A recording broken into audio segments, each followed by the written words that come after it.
네, 이혼 소송을 하다 보면 이제 친권 및 양육권과 관련해서 많은 다툼이 있게 됩니다.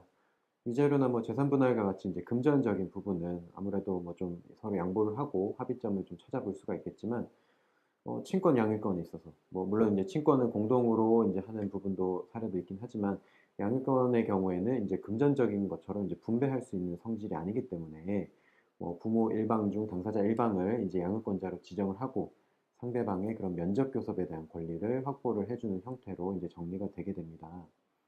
자, 이와 관련해서 과연 그러면 양육권자를 결정을 함에 있어서 고려되는 요소가 무엇인지, 그리고 우리가 인제 양육권자로 지정되기 위해서 필요한 부분이 어떤 것인지에 대해서 좀 살펴볼 필요가 있겠는데요.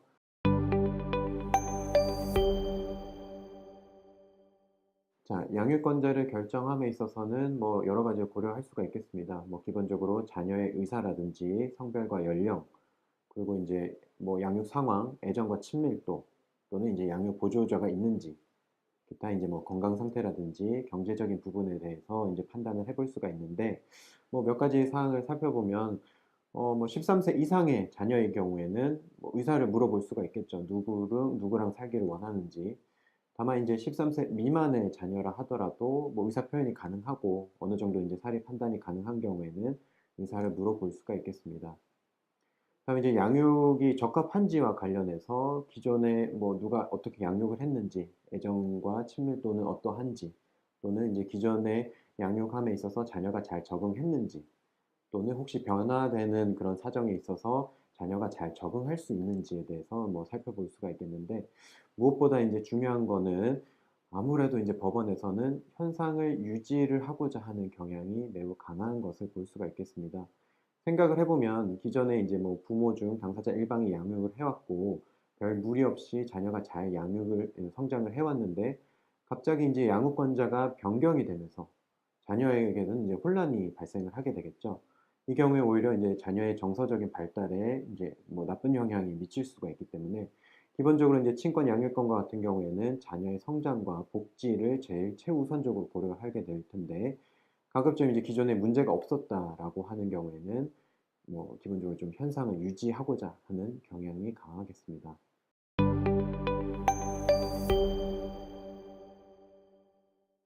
자, 이상을 토대로 그러면 인제 우리가 양육권자로 지정되기 위해서 어떠한 사항들을 준비해야 될지에 대해서 살펴보겠습니다.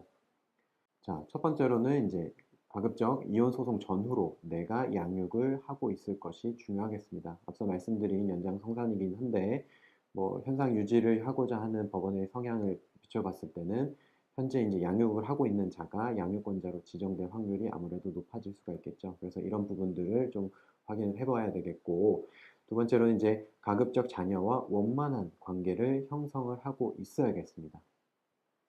다음으로는 인제 뭐 양육하지 않은 상대방으로부터 양육비를 지급받을 텐데, 다만 이러한 양육비 이외에도 내가 자녀를 양육을 함에 있어서 경제적인 능력을 갖추고 있을 것이 필요하겠습니다. 다만 이제 현재 뭐 일을 하지 않고 있는 경우가 있을 텐데, 다만 이 경우에는 앞으로의 구체적인 계획, 내가 어떻게 일을 해서 어떤 식으로 양육을 할 것인지에 대한 구체적인 계획이 좀 마련되는 것이 중요하겠습니다. 다음으로는 이제 양육 보조자에 관한 부분인데, 뭐 지금 현재 내가 뭐 친정 부모님과 살고 있다든가, 아니면 내가 거주하고 있는 곳 인근에 뭐 가족들이 또는 지인들이 있어서 언제든지 양육을 보조할 수 있다라는 부분에 대해서 좀 소명을 할 필요가 있겠죠. 다음으로는 뭐 인제 실질적으로 인제 상대방 배우자가 기존에 뭐 양육에 소홀히 했고, 특별히 지금 현재로서도 뭐 양육을 할 의사가 없으면서 단지 인제 금전적인 부분에 있어서 좀 유리한 위치를 뭐 차지하고자 무리하게 양육권을 주장을 하는 경우도 있긴 합니다. 그래서 뭐 이런 부분을 대비해서 기존의 자녀의 양육을 내가 얼마나 어떻게 잘 해 왔고, 반대로 상대방 배우자가 얼마나 소홀히 했는지에 관련해서 추가적으로 입증할 자료가 있다고 하는 경우에는 이를 좀 확보하는 것이 필요하겠습니다. 자, 이제 마지막으로 기본적으로 그 내가 양육권자가 지정이 되더라도 상대방의 그런 면접 교섭에 관한 권리에 대해서 적극적으로 협조를 하고, 자녀와 상대 배우자가 안정적인 애착 관계를 형성을 하도록 적극적으로 노력하겠다라는 의사 표현을 하는 것이 좀 필요하겠습니다. 따라서 인제 이혼 전후로 인제 보면 양육권자로 지정된 사람이 상대방 배우자의 그런 면접 교섭을 하는 부분을 굉장히 꺼려하는 경우가 많습니다. 그래서 제대로 면접 교섭을 이행도 안 하고 이렇게 하는 경우가 많은데 다만 오히려 이제 자녀의 성장과 복지 측면에서 살펴본다면 상대방 배우자의 그런 면접 교섭을 통해서 그런 애착 관계를 형성하는 것이 매우 중요한 부분일 수가 있겠습니다. 따라서 맹목적으로 이제 면접 교섭을 못하게 하고 이런 부분보다는 오히려 이제 내가 양육권자가 지정이 되면 상대방에게 어떻게 면접 교섭을 협조할 것인지에 대해서 좀 의사표시를 하는 것이 필요하겠습니다.